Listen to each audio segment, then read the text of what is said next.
Well, thank you, Ron, and greetings, General Petraeus. And it's a real privilege to have this conversation with you today. I know you'll want to say a brief word of hello, but let me give a little context because I want to begin sort of on an autobiographical note for you in the sense that the broader struggle against terrorism has taken so much of your life and career.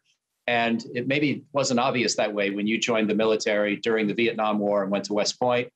You and I met later in graduate school in the 1980s when the Cold War was still underway. Your early career focused to a large extent on Europe, I know, and also on dealing with an army that had not yet built up its excellence in the all-volunteer force era. And I doubt very much that on September 10th, 2001, you were thinking that you might spend large fractions of the next 20 years of your life in the sands of the broader Middle East over to Afghanistan and certainly in Iraq.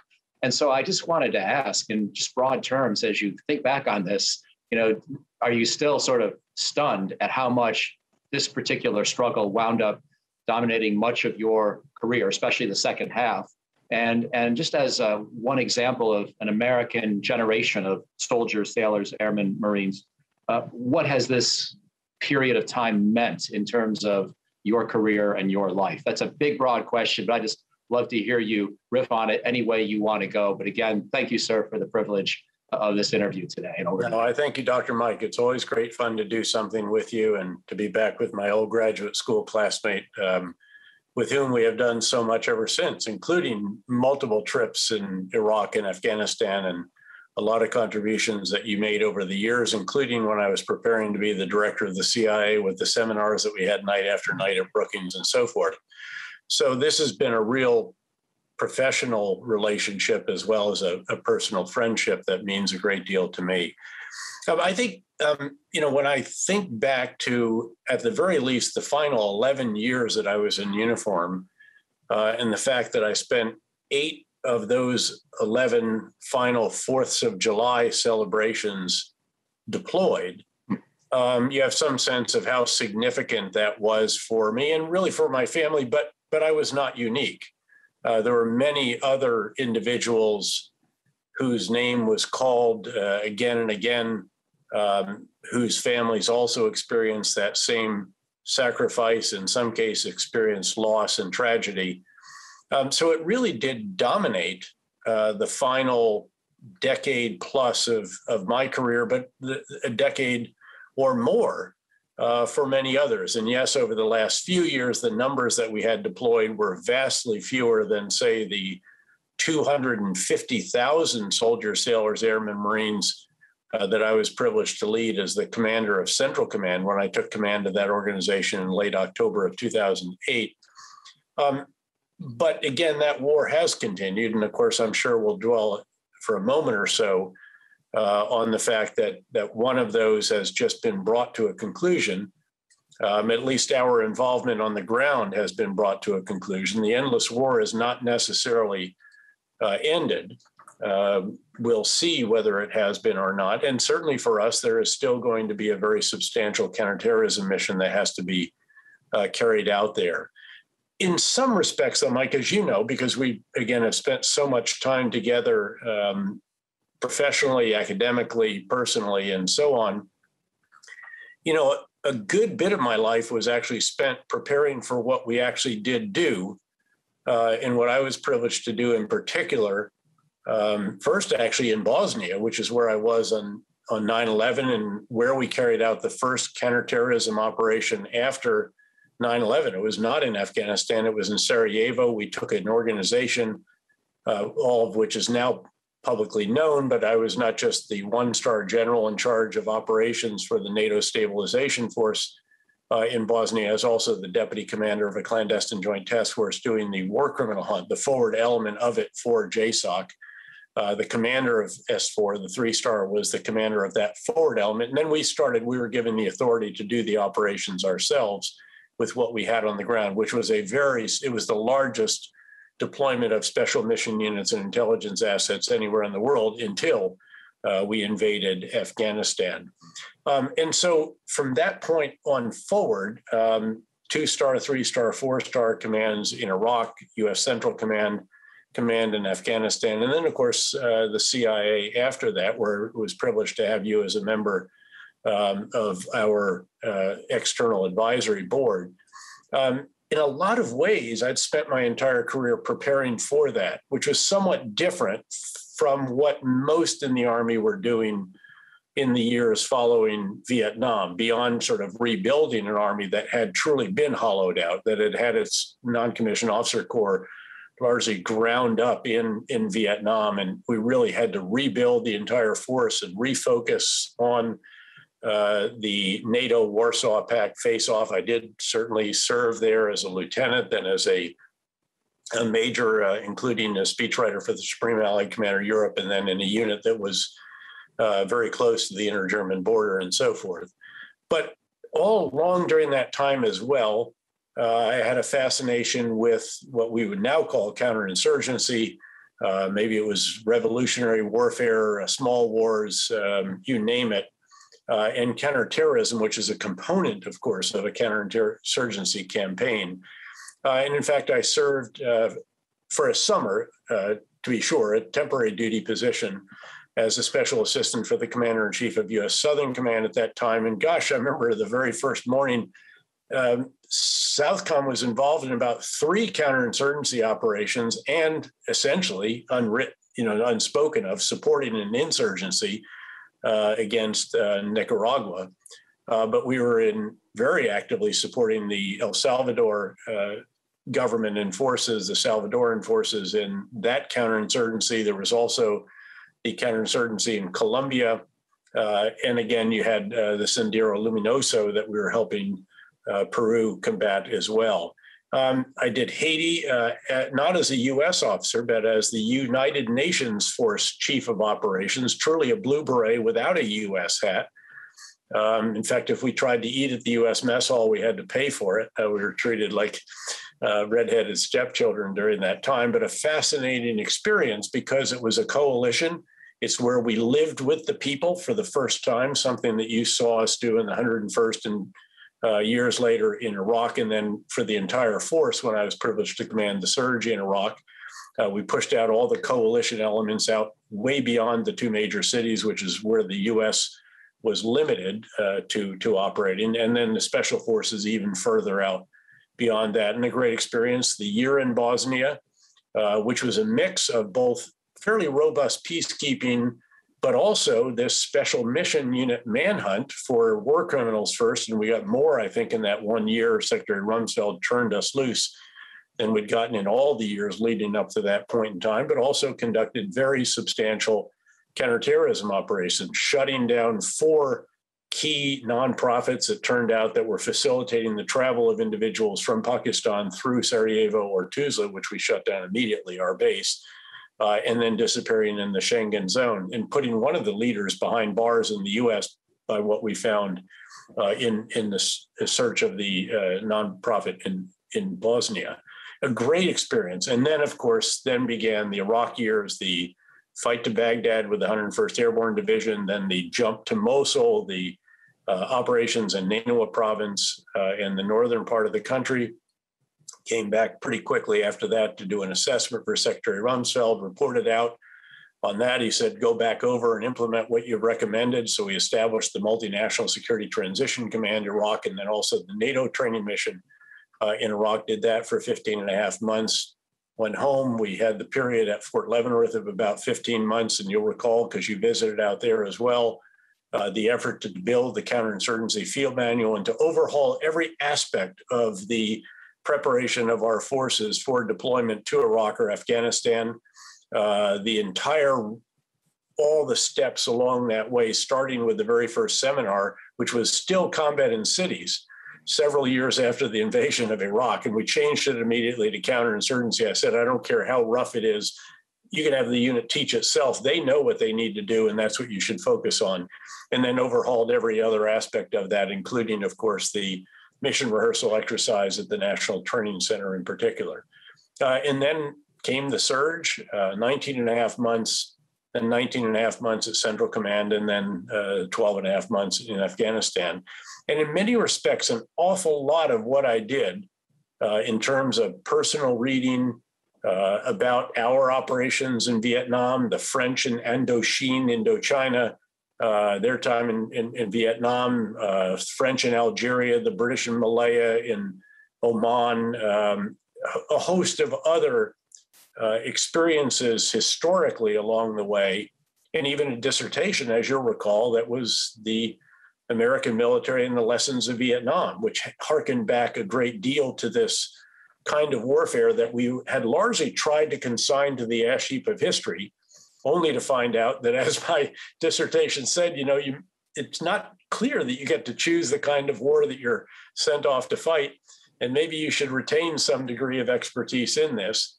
And of course, it took us a number of years to, in a sense, rebuild that expertise, to distill it, to publish it in the Counterinsurgency Field Manual, and then to implement it on the battlefields in Iraq and also in Afghanistan. Fantastic, and makes me want to follow up in so many ways. And I think I want to come back to that point about how do we make sure we don't lose the lessons of the type of war that we've all decided, again, we never want to fight, and yet who knows if we're really done with them permanently. Let me come back to that. Talk about that, because I actually am quite reassured on this point. I was a bit concerned when the National Defense Strategy came out some years back that had no discussion of irregular warfare in it, as you may recall. Then it turned out, well, actually it did. It was classified, and then they declassified the irregular warfare annex. And it actually was quite reassuring. And I am very, very reassured by the approach of several chairmen who have said, look, yes, our focus rightly is changing. This is all about an era of renewed great power rivalries, taking the lead from the national security strategy developed in the first year or so of the Trump administration under H.R. McMaster and Nadia Shadlow. A very good document, frankly. And everything that has followed, again, rightly puts that as the context. This is about the Indo-Pacific. It is about ensuring that our main focus, the biggest plate that we have to keep spinning, as the guy in the circus who has to keep a lot of plates spinning, clearly is the U.S. and all of its allies and partners, rightly, with this administration has reinvigorated, rightly, with that relationship with China to try to make it as mutually beneficial as is possible, and above all, to avoid miscalculation, misperception, mistake, stumbling into something that could be a real conflict in a nuclear age that could be so catastrophic. But as you know, there's a lot of other plates and a lot of other sticks that have to be kept spinning as well. And among those are a number of different individual efforts where we have learned that you have to keep an eye on and pressure on Islamist extremist groups, or they can actually reconstitute, as we learn to our horror, really, as Al-Qaeda in Iraq was able to reconstitute itself as the Islamic State some 5 or so years after being destroyed during the surge and being kept down in the 3.5 subsequent years following the surge. And we had to go back into Iraq, having pulled our forces out, and then had to establish a force in northeastern Syria and build a host nation or surrogate force, their local force, the Syrian Democratic Forces. And not only have we, I think, rightly identified that we still have to retain this expertise, this doctrinal familiarity, and so forth, we've actually changed force structure. The Army's establishment of the Security Force Assistance Brigades, I think it's 5 or 6 now. There's one, I believe, in the National Guard as well. There's a division headquarters for it. They're the way that you can carry out these operations and doing it, of course, in a way that is truly transformational as well, because of the advent of drones, ever more precise air power and intelligence fusion. We don't have to be on the front lines anymore. We don't have to do all the other tasks that Ambassador Ryan Crocker and I had to oversee during the surge in Iraq, or the country was going into a civil war. Rather, host nation forces can do that as long as we do the training and equipping, advising and assisting. And that's where these Security Force Assistance Brigades come in. They're configured for it. They are populated with people who are inclined to doing that and you don't have to strip a brigade combat team of its leaders and leave everybody else behind. They're already established for that. And I think that's a very wise move by our Army.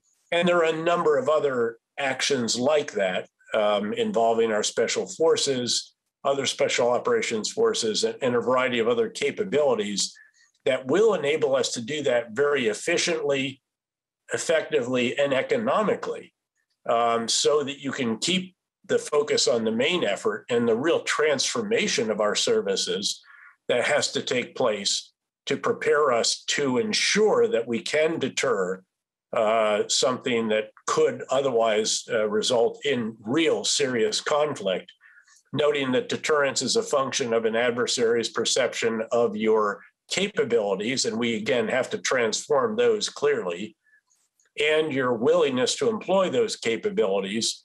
And of course, we may have to shore that up a bit as a result of, I think, inevitably, there has to be an assessment that there has been some damage to our credibility and to our reputation, given the withdrawal from Afghanistan. And even if you agree with that, and I obviously thought there were alternatives that were sustained commitment possibilities, nonetheless, the way that we went about that, what was essentially a pretty chaotic endeavor, I think you have to be realistic and assess, okay, got it. We have to shore that up. And to be fair, the administration had really done a great deal of good work, re-engaging, reinvigorating partnerships around the world, engaging first with our Asian allies and partners and the Quad and others, then with the G7, the EU, all of these are summits, the NATO summit,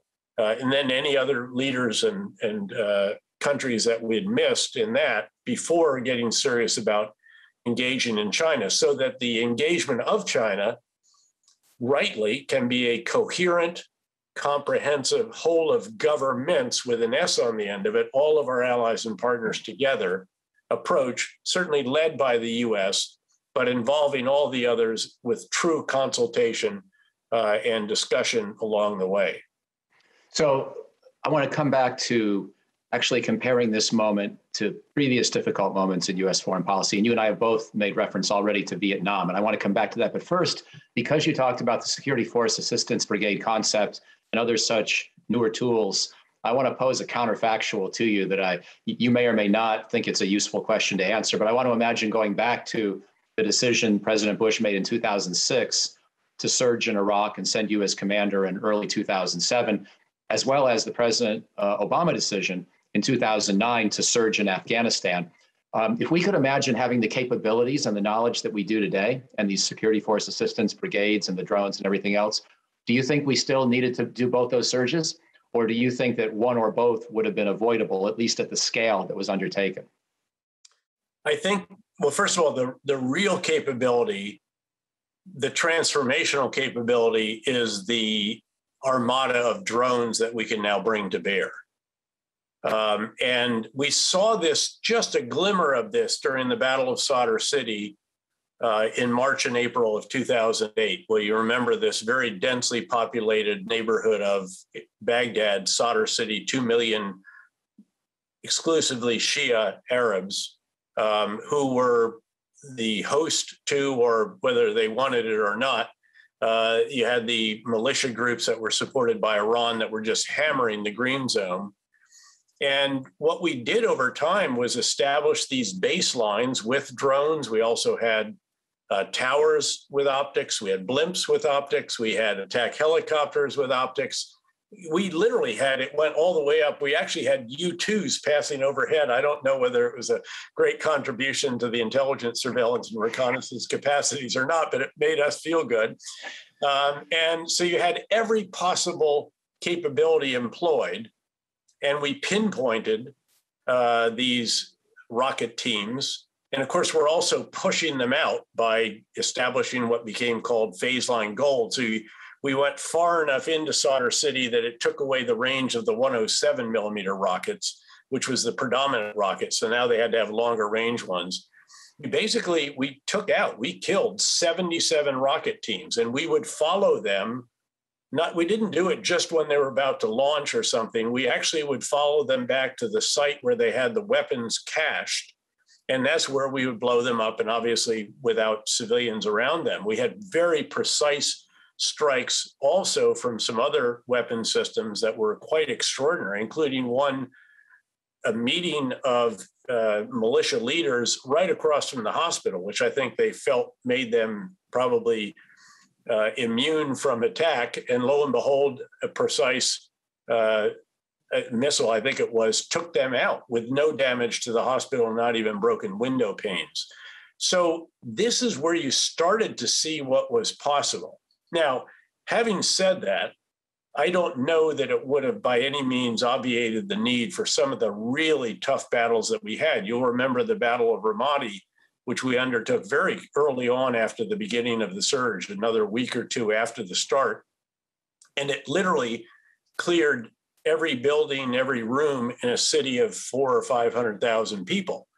That was an extraordinary effort. Drones would have helped without question, but you still had to do a fair amount of very tough fighting in urban situations. So the real game changer, I think, actually was the drones, Mike, although the Security Force Assistance Brigades, once you have a host nation force that we did have actually in Iraq, even after the advent of the Islamic State, even after their failures early on, there was enough there that you could reconstitute, enable with the drones, with precision, air attacks, and with the intelligence fusion. That, keep in mind, that's often overlooked, but our ability to really just understand what's going on and to share that with our host nation partners. And we certainly had that capability in Afghanistan as well, keeping in mind that for all of the criticism of the Afghan forces for not fighting in the final battles, 66,000 of them fought and died for their country, mostly over the last 6 years or so, which is when they assumed full responsibility for security, even though we were still there providing advice, assistance, and enabling. And the enabling is critical. And the Security Force Assistance Brigades made it very, very efficient and effective because the effectiveness is also great. You have the structure that you need. They're prepared for the mission. They're not a bunch of people that were training to do major operations, major combat operations, who now have all their troops stripped away and now they're overlaid on top of a host nation force. They're configured for it.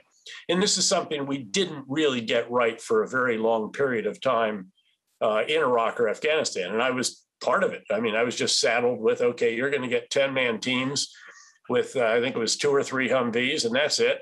And by the way, a lot of them are coming out of the reserves. They will have never done the collective tasks on which they are advising their Iraqi security force counterparts, who are all combat veterans by then.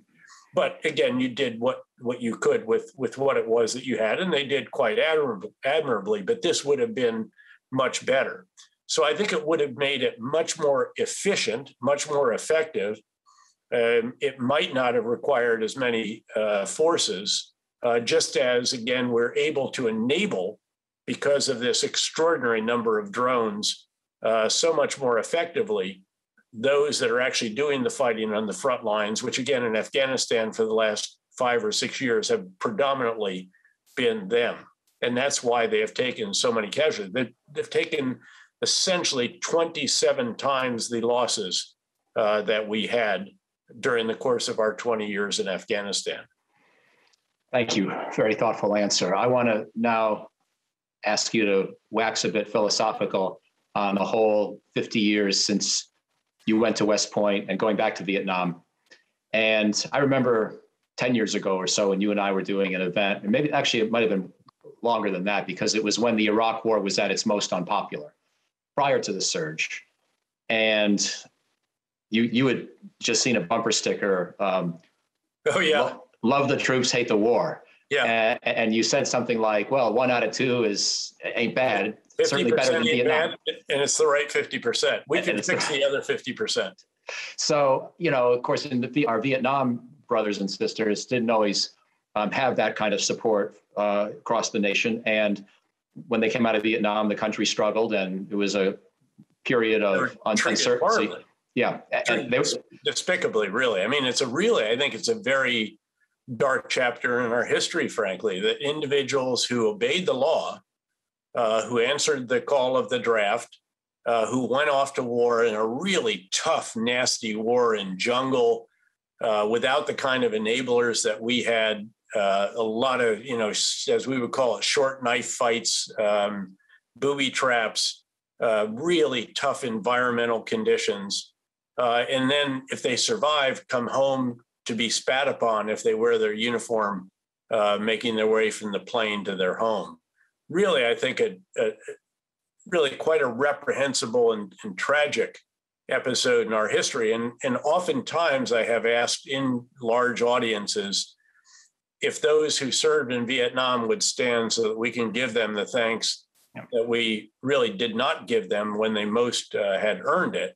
And oh, by the way, paradoxically, no group in America did more to ensure that the veterans of the Iraq and Afghanistan wars and the other post 9/11 operations got the full support and welcome home that the Vietnam veterans never got. So thank you for those words. And let me ask you to dwell a bit more on Vietnam, because at a broader level, beyond the treatment of our troops and the way the country has looked upon their sacrifice, there are also now a number of other analogies being drawn with Vietnam, helicopters flying to evacuate people from Afghanistan. And some people alleging we now have a crisis in American leadership around the world and other kinds of similarities. I wonder to what extent you feel like this period is at all comparable to the post-Vietnam period in those kind of broader terms, or is it fundamentally different? In broad terms, I think it is not analogous to the post-Vietnam period. First of all, Vietnam completely divided the country. You'll recall that the streets were full of demonstrators, and you added to that then the unrest over a variety of racial issues at that same time. It was as if the country was coming unglued and people were protesting every institution in America. Beyond that, our army was consumed in Vietnam. It was a drafty army. People were made non-commissioned officer ranks very, very quickly. Many of them then got out. The army that I joined in 1975 when I went to my first unit, and thankfully it was a very elite airborne battalion combat team in Vicenza, Italy, that did not have all the problems. But every time we would go up to Germany, we saw an army that had largely depleted its non-commissioned officer ranks. It suffered from all kinds of racial discord, disciplinary issues, readiness problems. It was the hollow army that General Meyer, the Army Chief of Staff, labeled it. And it took a very substantial effort, first by the Carter administration, in some respects in response to the Soviet invasion of Afghanistan, but recognizing the need to resource that army. And then obviously the Reagan years to pull our army out of that. Again, that service being the one that was most affected by the years and years and years of really tough combat, keeping in mind that the numbers that we had in Vietnam dwarf what we have had even at the height of the wars in Iraq and Afghanistan. And the idea that, the withdrawal from Afghanistan was like Vietnam, I just don't buy either. Now, it was actually even more chaotic than actually we did manage to withdraw from Vietnam and had, if you will, that decent interval that some have attributed a desire for from the national security leadership of that day. Although ultimately the final collapse obviously was every bit as chaotic and so forth as the evacuation from Afghanistan. But again, we left Vietnam, I think, really, truly defeated. And I think people recognize that in Afghanistan, we only had 2,500 to 3,500 troops, depending on your counting rules. We could have actually maintained that. The idea that it was sort of all or nothing, I think, is perhaps not a complete representation of the options, that you could have had 3,500, 4,000, 5,000. You and I have both recommended this along the way. The Afghan study group that was mandated by Congress and overseen by the former chairman of the Joint Chiefs and former senator, came to a similar conclusion, and that you then pile on the enablers, the drones, the close air support, and the intelligence fusion and other intelligence surveillance and reconnaissance assets, noting again that you can't win. Again, as long as the enemy has these very substantial sanctuaries outside Afghanistan, in Baluchistan province of Pakistan, and then the federally administered tribal areas of Pakistan, you cannot really defeat them. So you can't win, but maybe it's okay just to not lose, and to continue to support a government that is a partner in ensuring that al-Qaeda cannot reestablish the kind of sanctuary in which they planned the 9/11 attacks on Afghan soil when the Taliban ruled the country, and to continue to help them build, however maddeningly imperfect, corrupt, however many shortcomings, all of this. I mean, certainly the Afghan people are voting with their feet to demonstrate that they prefer that government by and large. There might be areas outside in the country where that's a bit different, but in certainly the major metropolitan areas, the Taliban have not been welcome. In fact, they have led to an exodus of those that could leave earlier on and had the means to do so, and then those that were more desperate in more recent weeks. But the real issue here, the most important fact is that I think, number one, our military is absolutely intact. In fact, we've never had such a combat experienced leadership cadre in our non-commissioned, warrant, and commissioned officer leadership ranks. And even if it's different than, say, the major combat operations between great powers, which we hope to deter, but deter by being prepared for, again, that's hugely advantageous. I know for a fact that the Chinese leaders who would visit me when I was the director of the CIA almost wistfully would talk about, the extent of experience that our senior leaders had. I used to occasionally, but I said, well, I was in my 5 combat commands. But of course, I know that you all have had similar experiences, knowing that none of them had, if they had been in combat, it was as a second lieutenant when they faced off with Vietnam and didn't do particularly well in the late 1970s, I believe it was. So our military is absolutely in really very good shape, noting that, yes, we need to transform it in a whole bunch of different ways to be prepared for the tasks of deterring great power conflict, particularly in the Indo-Pacific, while also carrying out keeping a lot of other plates spinning, whether it's North Korea, Iran, Russia, cyber, you name it. There's a whole host of other security challenges, but I think we're quite well positioned to do that. And beyond that, I think the country is by no means riven the way that all of the hyper-partisanship that has ensued, particularly heightened by the previous U.S. administration. I don't think we're anywhere near in that shape that we were in the early to mid 1970s when the country was coming apart at the seams. We've got tons of challenges, but by and large, I agree with this administration's approach that foreign policy really does start at home, because you got to combat the pandemic. That's the crisis that stands between us. We have to revive the economy, but you can't do that until you deal with the pandemic. And then we do have to invest in both physical and human infrastructure. And we need to bring the country back together to the extent that we can, so that at the very least there can be constructive dialogue and debate, and occasionally some compromise that can produce legislation that provide the authorities and resources that are needed to carry out these various initiatives. So I think it's a very different situation from Afghanistan, even as I do believe, again, that there were alternatives, and that what we have seen in Afghanistan, from my perspective at least, is really heartbreaking. It's tragic. I tend to think that it is disastrous that you have the Taliban running the country instead of the, however imperfect, government that we were supporting before the Taliban takeover. But we can deal with that. We'll respond to that. We'll figure out how to keep the Islamic State and Al-Qaeda from establishing dangerous sanctuaries and so forth. It'll take a lot of effort. It may even be more costly because it'll all have to be done from bases in the Gulf states, but it's doable. And actually what's interesting is that in all the other cases where there are Islamist extremists or other challenges, we've done what arguably, again, we might have done in Afghanistan, which is to maintain, to sustain really a sustainable commitment. In Iraq, as you know, we're going to maintain, 1,000 or some odd forces. They will be advise, assist, enable, not carrying out combat operations by agreement with the Iraqi government, but we haven't done that for a year or two anyway.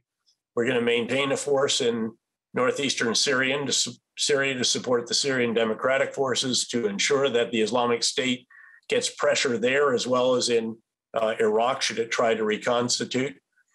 We have 7,000 or so forces spread all around the African continent. We'll even have forces that will be devoted again to ensuring that, as I mentioned earlier, the Islamic State and Al-Qaeda can't reestablish sanctuaries that are meaningful in Afghanistan.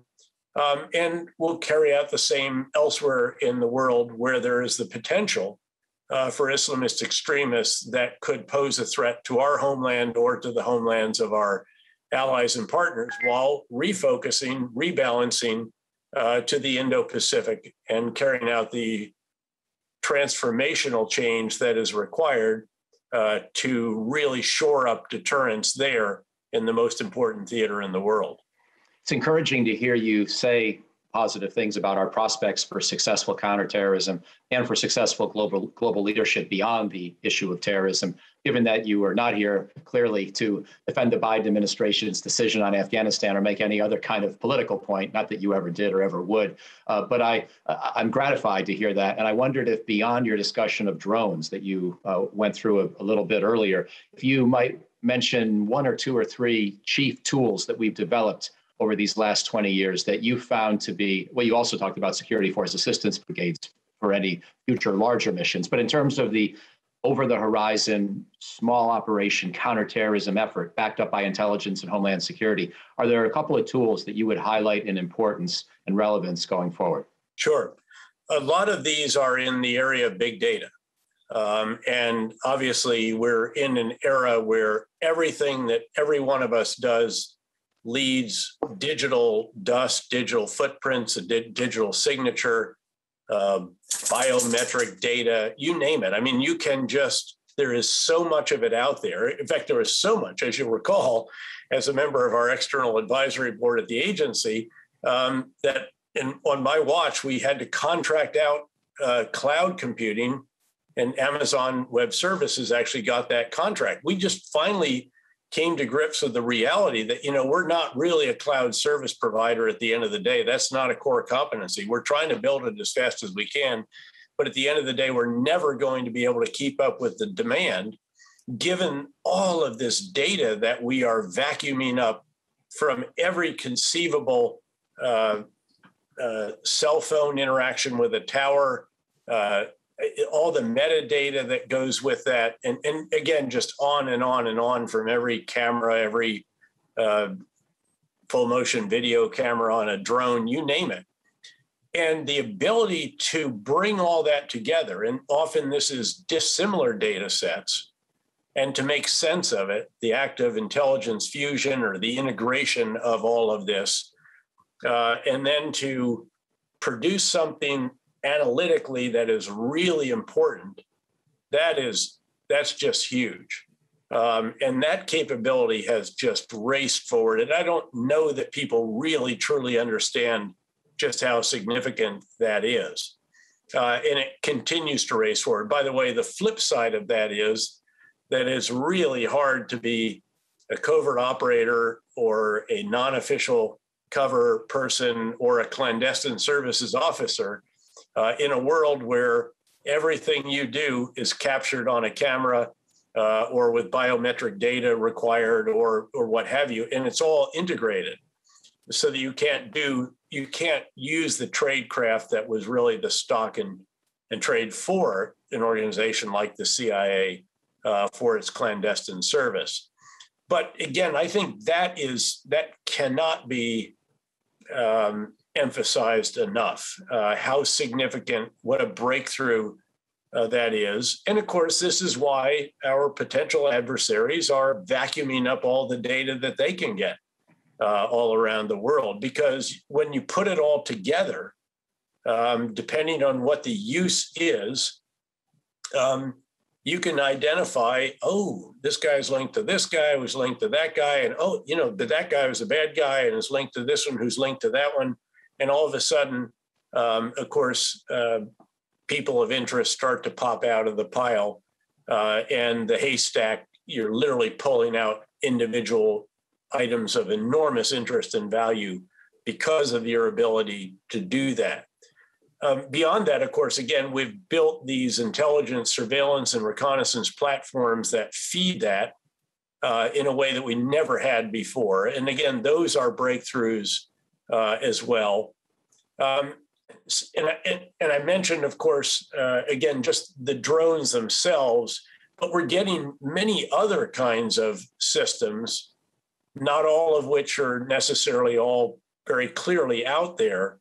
But if you can imagine unmanned or remotely piloted or even autonomously guided systems at sea, subsea, in the air, in space, and also in cyberspace, then I think you can get some sense of how extraordinary that particular breakthrough is going to be, and how it could be that the opening stages of some conflict in the future literally could be contested between autonomous systems. And oh, by the way, I think at some point we're going to have to acknowledge that the man or the person in the loop is going to be provided during the creation of the algorithm that actually drives that particular system, maybe with some human intervention that says weapons free. And now you can, if you identify with your algorithm, this certain system that is hostile, you can engage it. So again, I think all of this is really quite profound, and it's moving forward at really breakneck speeds. And the books that are capturing this, I think, are really quite important. Especially those that, they actually footnote it to show that this isn't just science fiction. This is actually coming soon to a theater near you. Fantastic. I have a wrap-up question in a few minutes about your net assessment of the war against terrorism or violent extremism 20 years on. And you've already touched on a number of dimensions of how one would do a net assessment. So I'm just going to give you one final chance to integrate it. Sure. You've already talked, and you talked to us about how to think about future policy as well. But before I get to that wrap-up question, I wanted to go back one more time, if I could, to the invasion of Iraq, because this conference does provide us a little bit of an opportunity to be reflective and historical and philosophical even.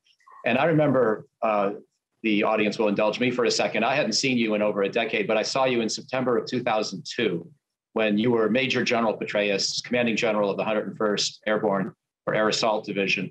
And you were preparing for the possibility of an invasion of Iraq. And I remember you and I caught up, and what was on your mind, first and foremost, as I recall at least, was logistics. And it was really getting from Fort Campbell, Kentucky to the port to get on the way to Iraq. But you may want to comment on that, but it goes to reinforce the old adage that generals think logistics. But what I also wanted to ask was, if you can take yourself back in time 19 years ago, just how inevitable did you think it already was that we were going to invade Iraq?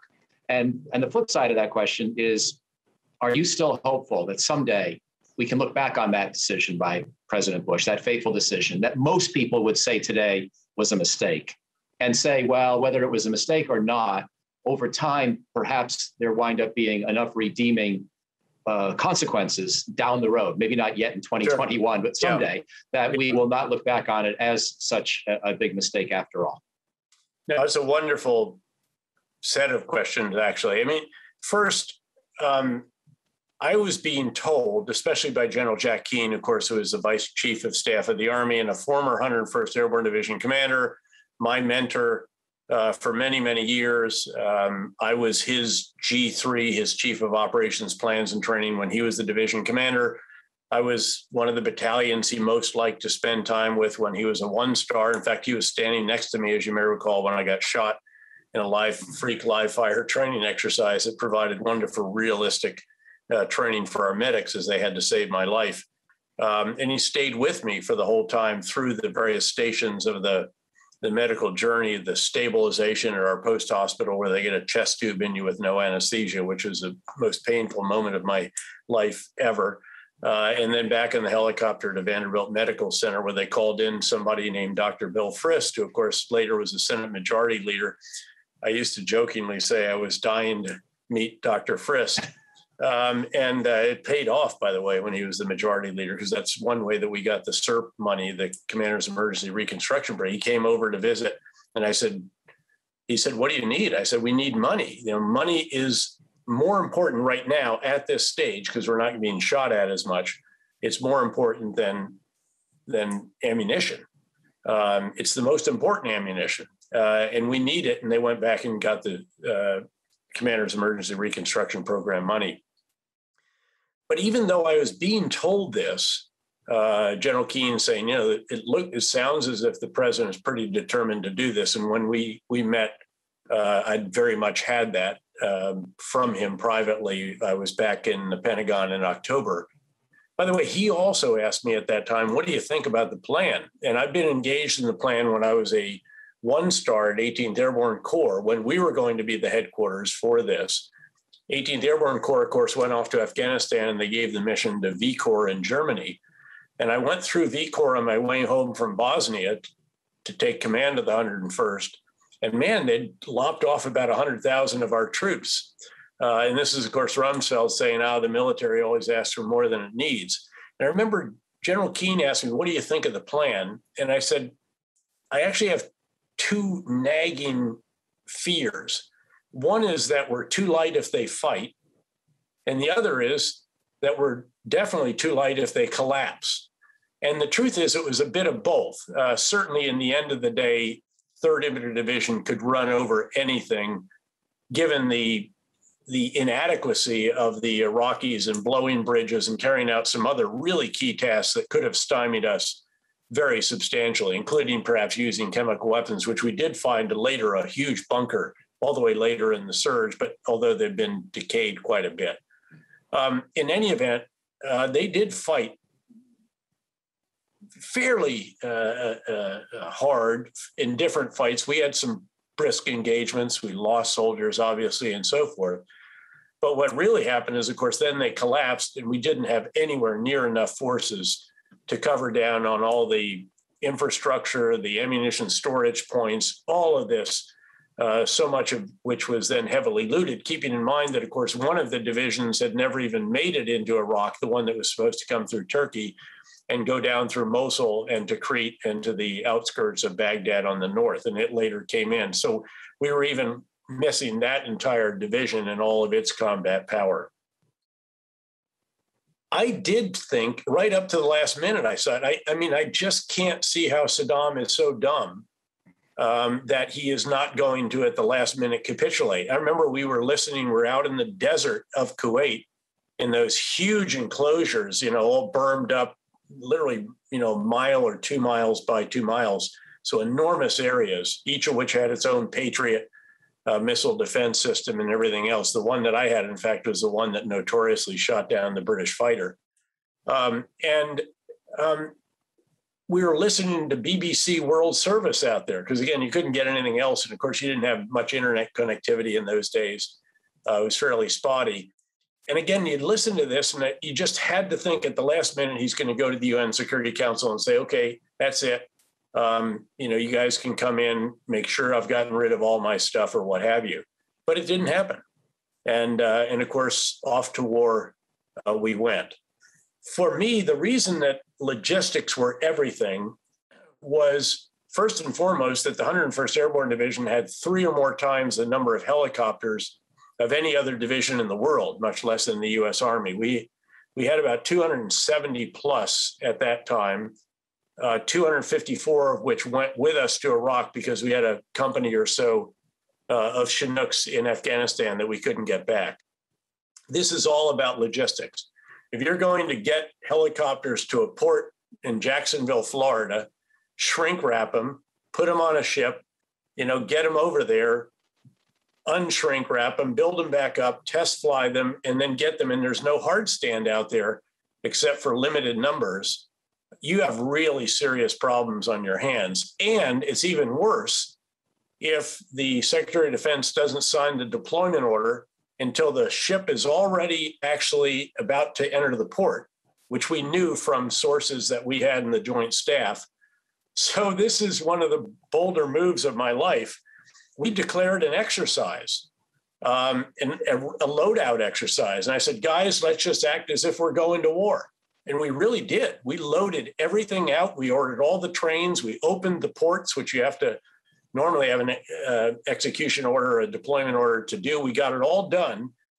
And we did that, I think, starting on the Sunday before this week. We went all the way through that.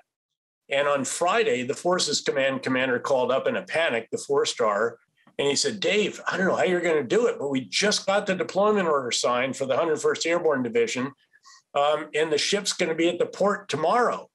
I said, boss, don't worry. We have an exercise ongoing. We already have 150 aircraft that are shrink wrapped and loaded. It'll be fine. But had we not called that exercise and done it for real, we would not have been ready to go. But it was just constantly like that. Secretary Rumsfeld stripped off a lot of the units in the core support group that was configured to support us.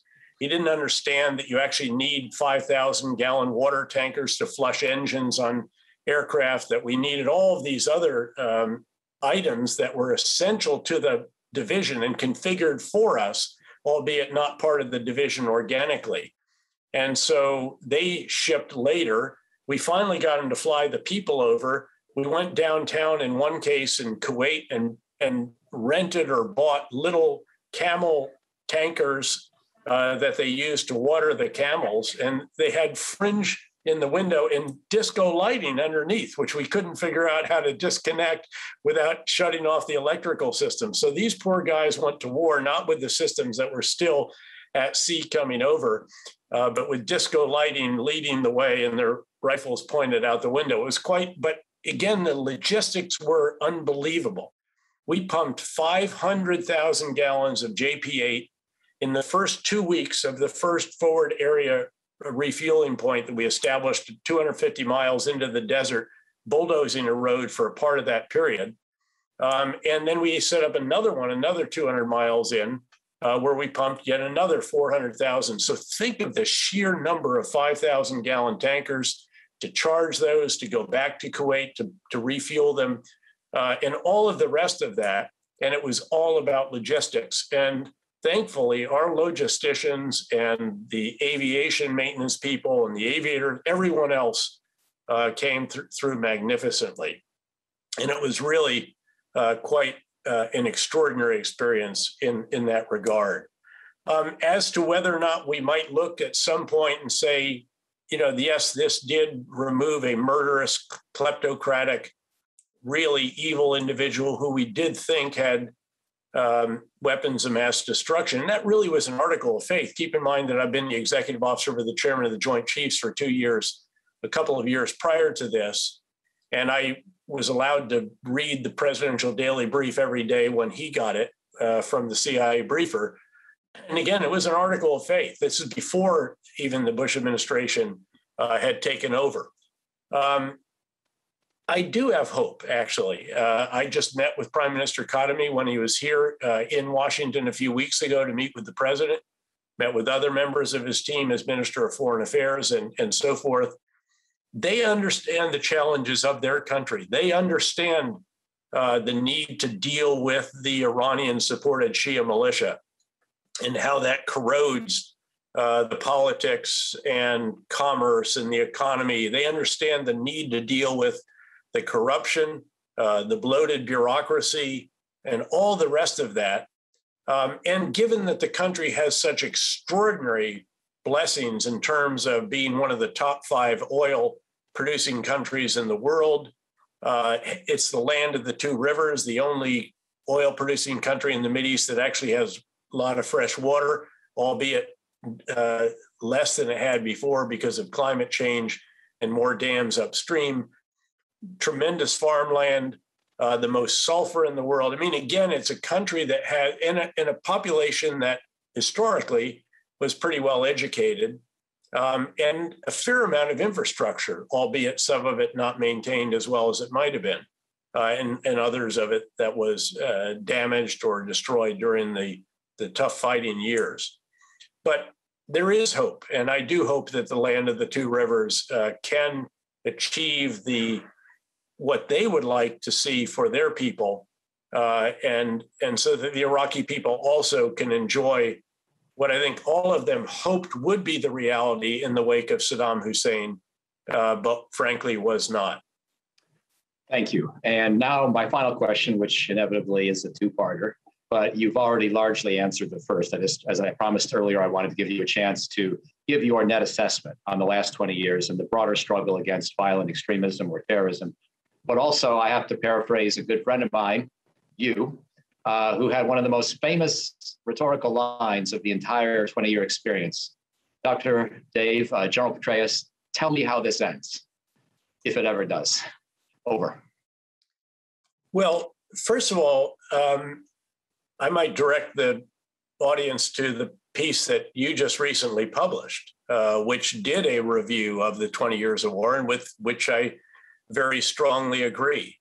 If you look at the most important metric, I think, as you do, which is, has there been another 9/11? Well, by no means at all. There have been some, if you will, Islamist extremist or attacks inspired by Islamist extremists, usually insiders, individuals here who were inspired by, say, Anwar al-Awlaki or someone like that. But the grand total of the losses, however tragic each was, is about 100 or so, as I recall, that you also validated. And then beyond that, although there have been attacks in the homelands of our allies and partners around the world, particularly when the Islamic State had its caliphate in northern Iraq and northeastern Syria, and also had the virtual caliphate in cyberspace that was doing so much to inspire, to motivate, to direct, to share tactics, techniques, and procedures on explosives and so forth. It really was instigating and inspiring and directing attacks, again, on the homelands of our allies and partners. But again, that's over, and we ended that. And I'd like to think that we learned lessons from this 20 years that we have applied in most of those cases, Afghanistan being a bit of an outlier.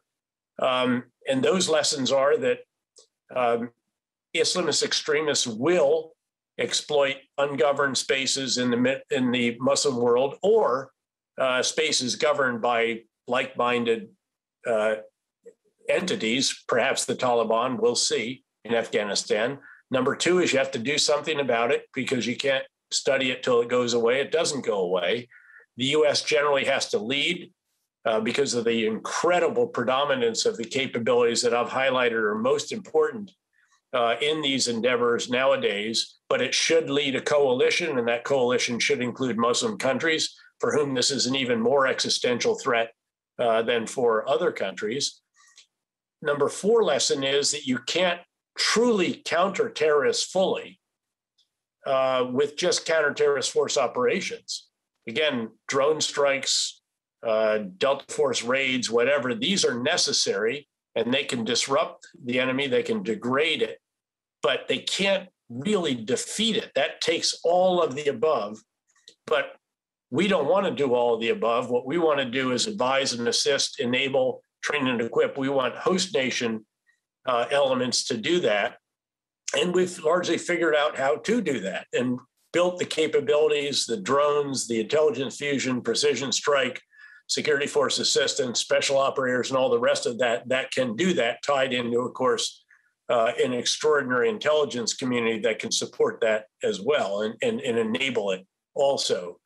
And then lesson number 5 is, though, and this gets at tell me how this ends. I don't know that it does. At the very least, this is a generational struggle. It's certainly not the fight of a decade, much less a few years. We have learned that you can destroy an extremist group, as we did destroy al-Qaeda in Iraq during the surge in Iraq, and kept it destroyed, really, by and large, for the next 3.5 years.